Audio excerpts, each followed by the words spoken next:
Repeat after me. No matter the situation, I will spoil myself because I deserve it.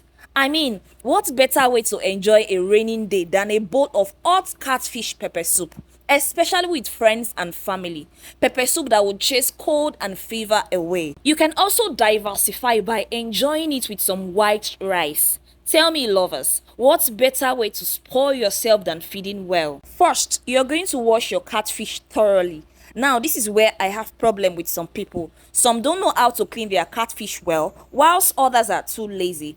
But never mind, this is why you're watching this video anyway. So we're going to be using alum and salt to wash our catfish. Some people use warm water, some uses lime. Sometimes I use alum, salt and lime, but today I don't have lime, so we're going to be using alum and salt. You will realize that though the skin of a catfish is smooth and shining, but the amount of dirt on it will shock you. So after washing with alum for the first and second round, just the way you're seeing in the video, you will then proceed to scrub the skin with salt. You can see the dirt coming out of the skin. After that, just rinse thoroughly and cut into your preferred sizes before rinsing it again. By this time, the catfish should go into the pot. Let's begin our delicacy. So add water, crushed scotch bonnet, add your pepper soup spices. You can get this from the market. Then you add your garlic with ginger and some onion paste. There is also a special ingredient called Ohiokirihio.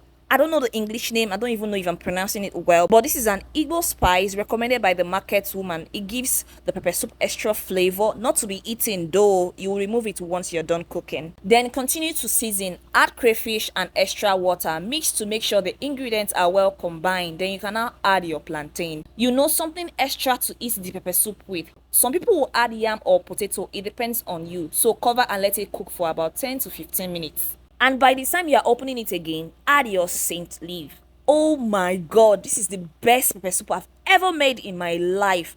There is something about the aroma and taste that is flourishing. Maybe because of the special Igbo spice the market woman gave me. So after adding the leaf, let it cook for about 1 minute before turning off the gas. By the way, all ingredients for this recipe will be in the video description. And look at that. You can eat this as you please. If you find this video interesting, please do not forget to like, to share to somebody, and also subscribe for more amazing content like this.